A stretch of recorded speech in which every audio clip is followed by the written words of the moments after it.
friends, it is Jenna, what is up, and welcome back to the Board Game Garden, and welcome to the top 10 games that I played in October, plus all of my monthly stats for the month. So this was what I did last month. I think I'm going to continue because I really enjoyed doing that top 10 and more so putting them in a rank instead of just chatting about all the games that I played. I will at the beginning here list off all of the games that I did play, give you guys all of my stats and stuff like that, but then we will move into all of the games in my top 10 of October. So these are games that I played multiplayer with other people. I will have another video after this in a few days with my sewing solo, so all of the games that I enjoyed solo in the month of October, which I will say that I played a lot of good games solo in October, which I'm excited to talk about.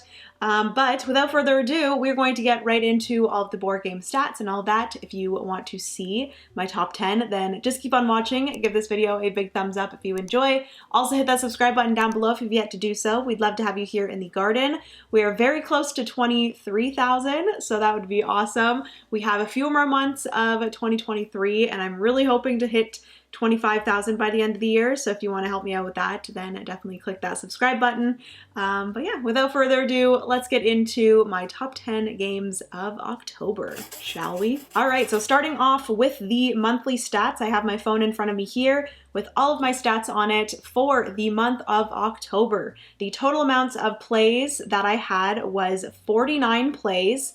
I don't remember what I had last month, but I feel like it was a pretty good number. Maybe I have it on here somewhere. Do I have my stats? Yes. So for September, I played 58. This month I had 49, but I believe I still had around the same amount of games played, just not as many like multiple games of one game, if that makes sense. But yes, we had a total of 49 plays.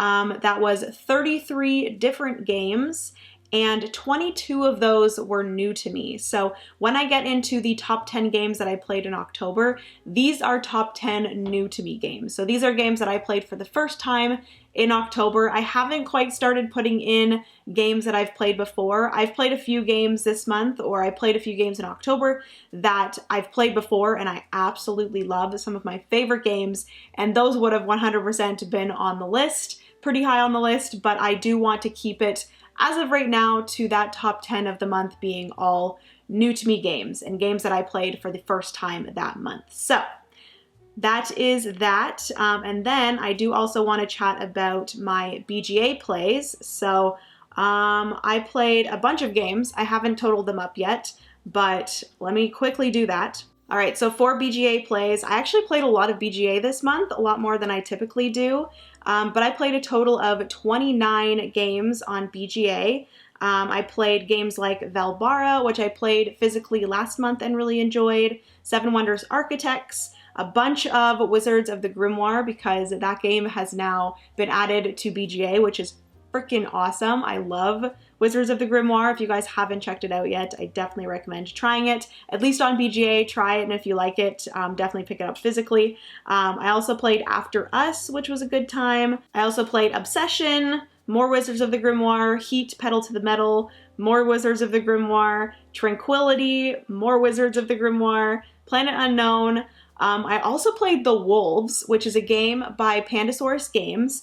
And this one I actually kept on getting mixed up with the Fox Experiment because both of them are from Pandasaurus Games, and both of them have like fox, like just like dog-like creatures on the front, wolves and then foxes. But I actually really genuinely enjoyed the wolves, and I really, really want to try that one physically.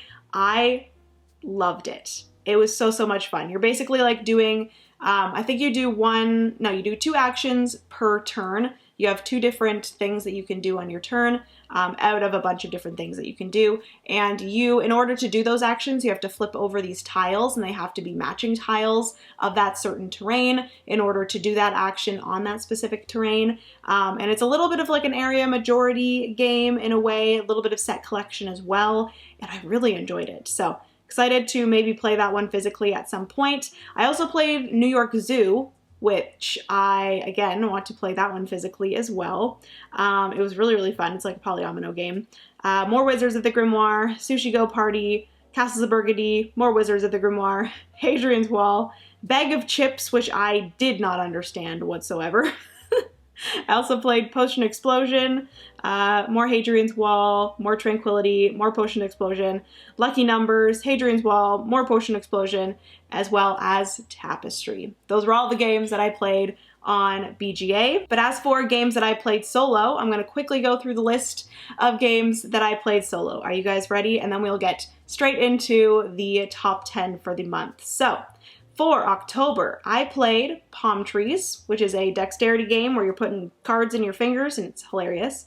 Expeditions, I played again. Furnace, I played. Libertalia, Kanban EV, Heat, Fit to Print a few times. Wayfarers of the South Tigris, which, so good. Zoo Vadis, a game called Shamans, which is a trick-taking game with hidden, like, traders that I did not know about until my friend Kat introduced it to me. Inside Job, another trick-taking game with like a hidden trader. Enchanted Plumes, Vindication, freaking love Vindication. The Bloody Inn, Barcelona, The White Castle. I finally played multiplayer, so I'm excited to chat about that. Broom Service, Castle Party, Mansions of Madness. So these were some of like the spooky games that I played. Dice Throne Missions, which I did a sponsored playthrough of. I also did a sponsored playthrough of The Old King's Crown. I played Critter Kitchen on Tabletop Simulator over on the Cardboard Alchemy Discord. We also played Happy Salmon. We played Sticky Cthulhu, Wandering Towers, Bang the Dice Game, Gussy Gorillas, Nocturne, which I did a like preview of that as well. I also played a few games of Wild Duo. There's a bunch of different abstract two-player games, played all of those. Volonimo, which is like a shedding game. And then also Noobs in Space. So those were all of the different games that I played in October. Let's get into what my top 10 of October was. Shall we? All right, so getting into the top 10, starting with number 10, this is actually a cooperative game. I'm usually not the hugest fan of cooperative games, so that's probably why this one is a little bit lower on the list, but I still really genuinely enjoyed this one. I did do a sponsored playthrough of this one, so you guys probably know what that is, but that is Marvel Dice Throne Missions. So I did do a sponsored playthrough of this on the channel. I will have it linked up here if you guys want to go and check that out.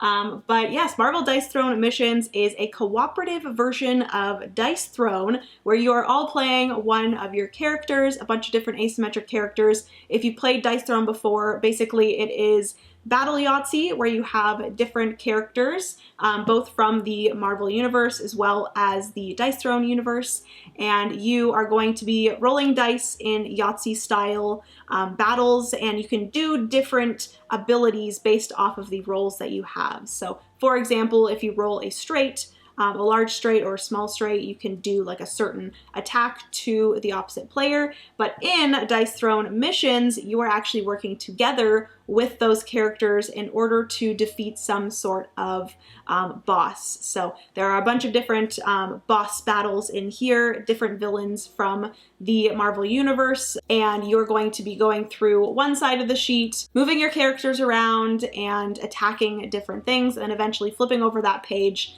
to do a boss battle with the boss that you chose for that game. Like I said, there's a bunch of different ones, a bunch of different difficulties and lengths and stuff, and I really enjoyed this. Like I said, I am not the hugest fan of cooperative games. Whenever I'm choosing between a cooperative game and a competitive game, I most always will choose a competitive game just because that's what I prefer as a gamer. But for a cooperative game and having it be Dice Throne, which I really love, I really enjoyed this one. So that is why Marvel Dice Throne Missions is my number 10 for October. All right, so some of these games in this top 10 I don't actually have physically, so I will be putting up a picture of the game here. But the next game, number 9, is called Zoo Vadis. So this is a interesting game. It is a little bit of like negotiation.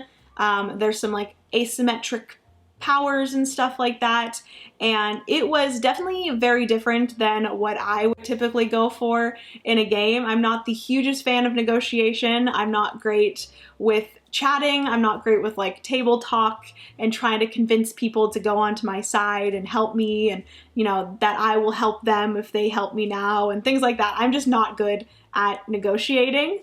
But I really enjoy this one. Basically, you are all different creatures or all different animals at a zoo, and you're starting at the bottom of the zoo and you're trying to make your way up to the like best enclosure or like the special like fancy enclosure of the zoo. So you're trying to make your way in there. Only a certain amount of players will be able to make their way in there, and only the players that actually make their way into that special enclosure will be able to score at the end of the game.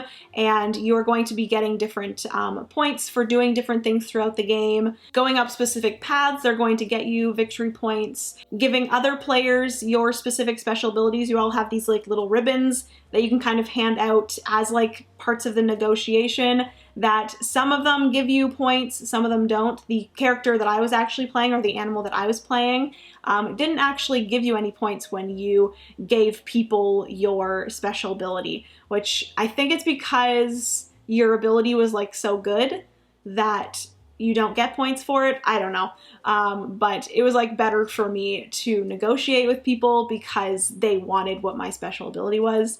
But anyways, once you got up to the top, if you were able to be one of the people in the final enclosure and you had the most victory points, then you won the game. And I think I ended up winning the game, which I think is crazy because I am just awful at negotiating. But it was very fun. I really enjoyed Zoovotis. So that is why Zoovotis is my number 9. Moving on to number 8. This game is another one that I was introduced to. This one I didn't do very good with, but I feel like I need to play this one again in order to play it better. I was just so bad at it the first time that we played it. But that game is Furnace. Which Furnace, when I saw Furnace, I had no idea it was the type of game that it was. For some reason, I thought it was some like heavy Euro game, but it is actually this very fun, like tableau building, resource management game. I absolutely love the art as well on the different cards and stuff. And as you flip them over, the art kind of changes. And I really, really enjoyed Furnace. Again, not very good at it. Basically, you're going to be doing a little bit of like betting or auctioning as well. You each have your own numbered chips from, I think it's numbers 1 to 4, and you have this line of cards in the center, and you are going to be placing out these chips in order to try to win these cards to put them into your tableau. But at the same time, if you lose one of those bets, so if you place one of your chips on a card and you don't actually win that one, someone else does, you get resources from that card based off of what you bet. So it's this really cool balance of placing out these chips, trying to, you know, put a higher number so you get a lot back, so you get a lot of like resources back, but not high number that you win, because if you do win that card, you don't get the resources. So it's this very cool balance, like I said, which I really, really enjoyed, and I do want to play that one again. So that is Furnace. I don't know if it has a solo mode. Probably not, but yeah, really genuinely enjoyed Furnace and do want to play it again. So that is my number 8. Moving on to number 7, this is another one that I do not have physically, but this is a little card game that I've seen so many times and absolutely loved the look of, and that is Enchanted Plumes. So I do believe that I've seen this maybe in the solo community because there's like a fan-made solo mode of Enchanted Plumes, but it's also really, really fun multiplayer. But basically it is a card drafting game and a little bit of like tableau building where you are building up feathers of a peacock. So you're going to be making rows, and each row is going to have one less than the one before. So if you have 5, the next row will be 4, 3, 2, and then 1. You have to flip over and be like the front or like the face of your peacock instead of like the tail. But basically you're creating this tail, and the colors of feathers that you put on the top row are the colors that you have to continue for the rest of the, I almost said flamingos. of the peacock's tail. So if you put red, green, and yellow in the top row, you can only put red, green, and yellow for the remainder of the peacock's tail. And the first row, so the top row that's the biggest, all of the numbers that are there, so each of the cards is going to have a color of feather as well as a number, and each of those numbers at the top row are going to be negative. So you are trying to put low numbers in the top of some different colors, and then placing other colors below that, or actually the same colors below that, but higher numbers, because all of the numbers below that first row are going to be positive numbers. So it's this very cool kind of play of trying to get those cards. On your turn, you're going to have two different phases, one being the drafting or switching phase, and then one will be playing down cards onto your peacocks. But you can either swap a card from your hand with one that is face up on the table, or you can just take some from the top of the face down draw pile into your hand. I don't think there is a hand limit. I could be wrong though. But then once you have done that drafting phase, you go into laying down some cards, and you can lay anything from 1 to 2 cards down on any number of different peacocks that you have. So you can build just one big peacock, you could have a bunch of smaller ones. So overall, I really enjoyed Enchanted Plumes. It's one that when we first played it, I was like, I want this. Immediately, I want it in my collection. I did look up that there is a fan-made solo mode. Let me know if you've played it solo and if you enjoy it. But that is my number 7. That is Enchanted Plumes. Moving on to number 6, again, another one that I do not have, but another one that I would love to get. But unfortunately, this one I believe is out of print, which makes me really sad, but I'm happy that we played this around spooky season.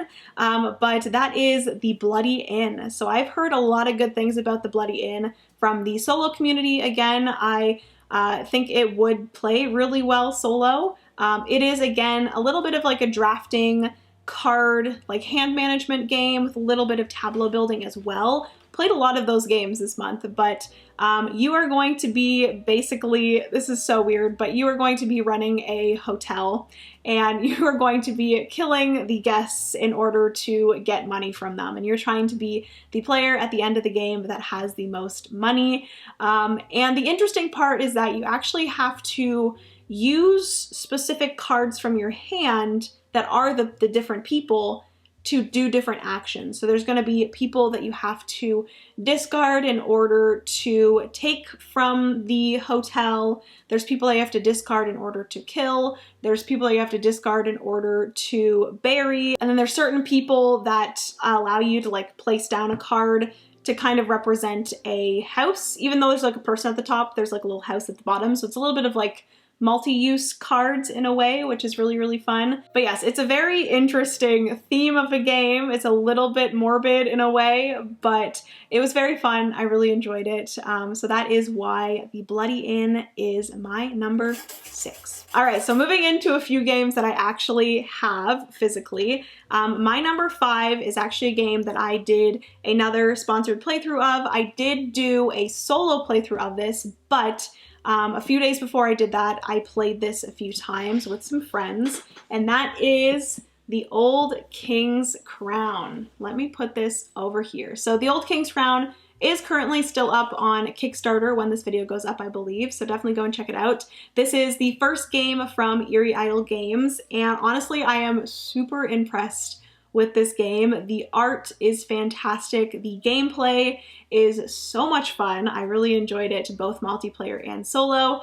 But basically it is an asymmetric, almost trick-taking game, which is interesting, but it's trick-taking at its core, but there's so much more on top of that with the asymmetric factions and adding things to the tricks.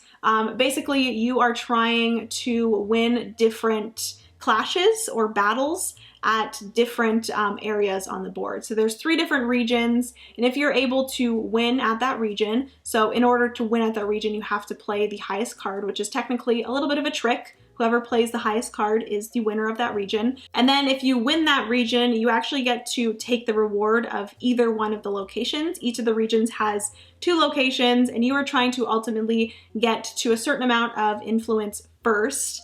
And the main way to get influence is from winning those clashes. And you can add different things to the clashes in order to make your number higher. And each player has some different special abilities, different tiles that they're flipping over. And you can add different things into the battle in order to make your number higher, different things like that. So it is really trick taking at its core, but there's so much more on top of that.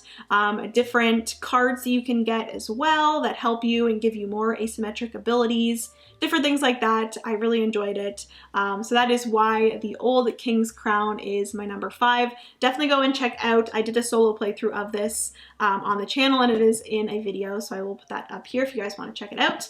But I do think that this one does shine at multiplayer just because it is very asymmetric. Each player is going to be kind of doing things a little bit different. There's a little bit of, or obviously when you're playing multiplayer, there's more table talk than when you're playing solo, but I did really genuinely enjoy the solo as well. It was a really good, well-made solo mode. So yes, that is the Old King's Crown. All right, so I lied. We weren't going into a few that I had physically. This one I do not, but then the top 3 I do have physically right here beside me. But number 4 is actually a trick-taking game, and that is Shamans. Shamans is a game that I had never heard of before until my friend Kat introduced it to me. And it is a very pretty game. You guys will see if I put some B-roll up of it. It is a gorgeous game. Oh my goodness. I love the way it looks. The different cards that you're playing tricks with, they are absolutely gorgeous. The different suits and stuff.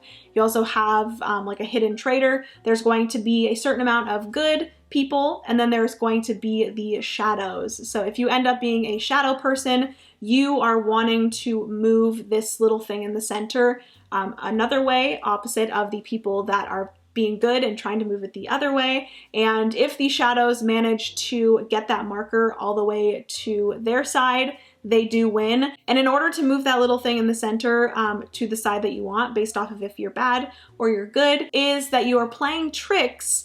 And if you are not able to follow suit, so in a typical trick-taking game, someone will play down a suit, and if you are not able to follow suit and you have to play another suit, that actually means that that marker is going to move one towards the shadow people. So you're kind of, if you're good and you just genuinely cannot follow suit, you kind of have to be like, I'm sorry, like I couldn't follow suit. And you don't actually have to follow suit at all. You can just lie. So it's this very cool thing where you're like, are you not playing down or following suit because you're a shadow and you're lying? Or if you genuinely don't have the suit that was played down. So you're going to be playing those tricks. If you play the highest number, you're going to win that trick, and then you are going to be able to start the next trick. Also, if you play the highest number in the trick, you are the one that are able to use these special abilities. Once you have all of one suit in their specific spot, so the board around the outside, each of the suits are going to be placed in their specific spot. And once all of one suit has been placed, the person that was the active player or the winner of that trick is going to be able to do that specific action for that suit. So there's a lot going on with small things there, but also if you do lose the trick, so if you're the lowest in the trick, you're going to be able to grab a tile, and those specific tiles are going to allow you to, you know, murder other players. So the good players might try to murder the shadows or the people that they think are the shadows, and the shadows might try to murder the good people and stuff like that. But yeah, it's a very, very interesting trick-taking game. I definitely recommend checking it out. I probably did a horrible job explaining everything, but there's a lot going on. Ultimately, you are trying to either be on the shadow side and win for the shadows, or you're trying to win for the good people, and then you know, a bunch of other things on top of that. But yes, that is Shamans. That is my number 4. Moving on to number 3. This is another one that has a little bit of trick-taking in it, I guess you could call it that. But it is a spooky season game that I kind of just got on a whim. It is a little bit of an older game, but I love this game so much, and that is Broom Service. So Broom Service is, again, like I said, slightly like a trick-taking-esque game with the card play that you're playing down.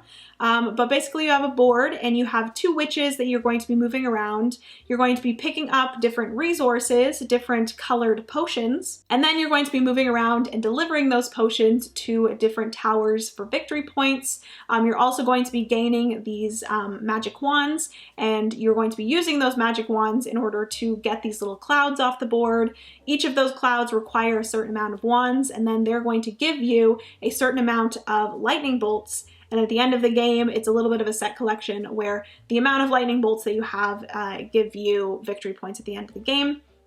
But the interesting part of Broom Service is in the card play. So everyone starts with a hand of 10 cards. They are all the same cards, so everyone has the same things. They all have 4 witches, they have 2 druids, 3 gatherers, as well as a weather fairy, I think is what her name is.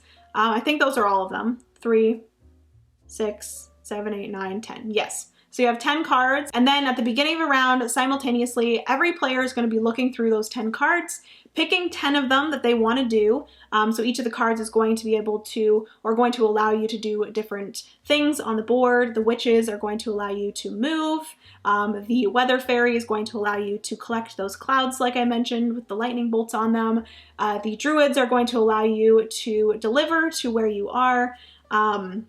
As well as the gatherers are going to allow you to gather certain potions and stuff like that. So each of the cards do something different, and you're going to be picking 4 cards that you want to perform on your, or in this round.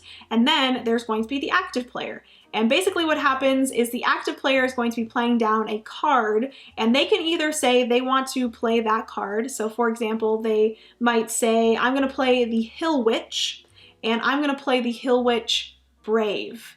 So if you decide to play one of your cards Brave, that means that you are hoping that as it goes around the table, no other player has the Hill Witch, because the last player, once it comes back to you, the last player to play the Hill Witch Brave is the one and only one that gets to perform that thing Brave. So if I played down the Hill Witch and then the next person didn't have the Hill Witch, they would say pass. The next person might say pass as well, and then the 4th player might actually have the Hill Witch and say, well, I'm going to play the Hill Witch Brave. So then me, the first player, I would not be able to perform any action.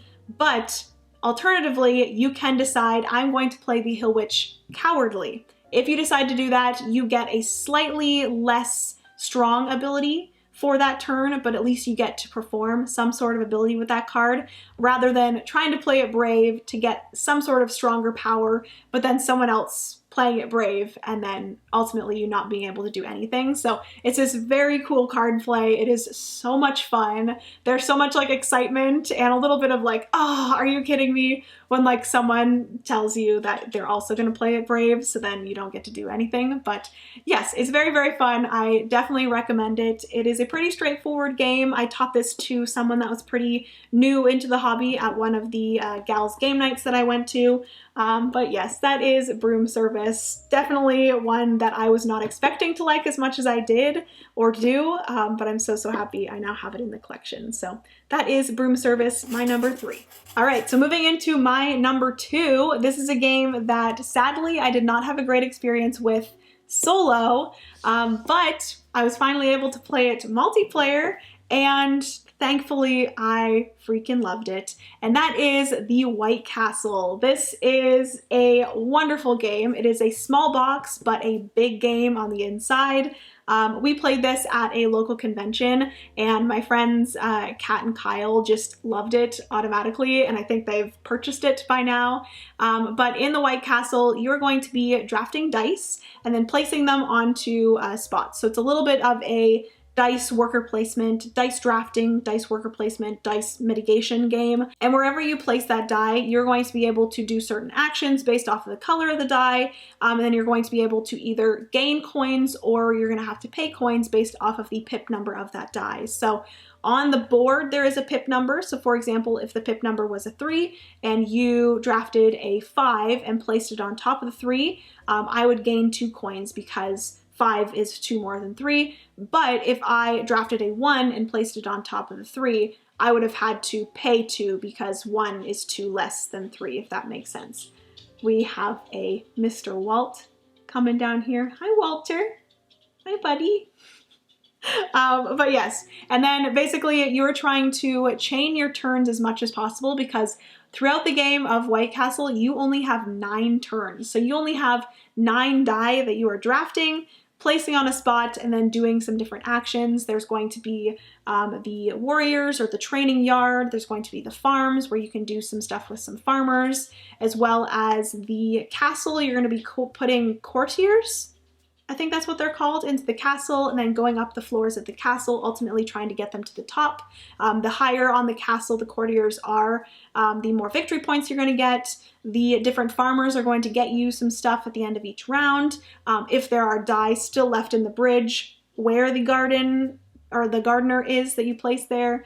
The training yard, you're going to have the warriors in there that are going to get you victory points based off of how many courtiers you have in the castle. So it's very Euro. It's very, you know, trying to get resources in order to do as many things as possible and chain those turns as much as possible because, like I said, you ultimately only have 9 different actions, but you can try to really make those actions kind of chain for as long as possible on your turns. So yes, I'm definitely not great at the White Castle, but it's definitely one that I want to play more. I want to play this more solo because I really want to love it solo so that I can play it more by myself and get better at it. But that is my number 2. That is the White Castle. So good. I still have the Red Cathedral that I need to play as well, and I've heard that that's really good solo, so I'm excited to get that to the table, and the White Castle more. So that is my number 2. And that leads us to our number 1 game of October. And I was hoping it was going to be a spooky game. I was hoping to be able to play some more spooky games this month, but sadly that did not happen. But my number 1 for December is this game right here. This is Barcelona. Unfortunately, when I played it, I did not play my copy, but I'm very excited to play my copy. It does play solo, so I'm very excited to play this solo. But Barcelona is, such a fantastic game, and I honestly don't really know how to explain it. Let's see if I can do this. All right, so on your turn, you are going to be drafting 2 workers out of a bag. Those workers are going to be blue, green, or pink, I believe, or red. I think it's pink. But basically, you're going to be stacking those 2 workers on top of each other and then placing it at an intersection on this big map. And the intersection is going to determine what 2 actions you are going to do. So you're going to place those 2 workers on an intersection, go up to the top to do an action at the top, and then over to the side to do an action on the side. So whatever 2 actions kind of are connected to that intersection, if that makes sense. And you're going to be performing those 2 actions. Some of them might include you placing down different controls of intersections, getting these different buildings, getting these different tiles to place off of your personal board, getting more resources, a bunch of different things that you can do. And I'm not even going to get into all of the different actions and stuff that you can do. You then can actually build buildings on the spots attached to these intersections. There's going to be a bunch of different spots for buildings, and you're going to be using those workers, the different colors of workers, in order to build those buildings. So the stronger the building, the more workers that you need. So you kind of have to wait until you have a lot of workers surrounding that area on those different intersections in order to take those workers off. They could either be the workers that you placed there yourself, or the workers that other players have placed there on other turns. You're going to take those workers off. There's going to be some 3 rows at the bottom where you're going to be placing those workers and then gaining victory points based off of the lowest number that is showing on those tracks, if that makes sense. And then you're going to be placing that building and putting one of your control markers on that building. So that is a little bit of how you're going to gain victory points. You're also going up this track on the side. That is going to be a multiplier for different scoring objectives at the end of each round. there's just so much going on in this game, and I freaking loved it. I did not expect to like it as much as I did, but I am so excited that I did get my own copy of it. A huge thank you to Board and Dice for sending this over. I will definitely be playing this solo. I'm hoping to maybe play it solo in the month of November, so definitely keep an eye out for that. I will be doing a solo live stream of this at some point. If I can do it in November, I definitely will. But yes, that is why Barcelona is my number one for the month of October. I fell in love with this game. That is Barcelona. That is my number one for October. And that is everything for this top 10 for October. Boom. All right, friends, so that is going to be everything for today's video. That is all of the games that I played in the month of October. Hopefully you guys enjoyed. If you did, please give this video a big thumbs up if you enjoyed. Also hit the subscribe button down below if you've yet to do so. We'd love to have you here in the garden. Comment down below all of the games that you played in October. Maybe tell me your top 3 games of October. I would love to know that down below. And yeah, I love you guys so much. Remember, you are somebody's reason to smile, and I will see you in the next board game video. Bye, friends.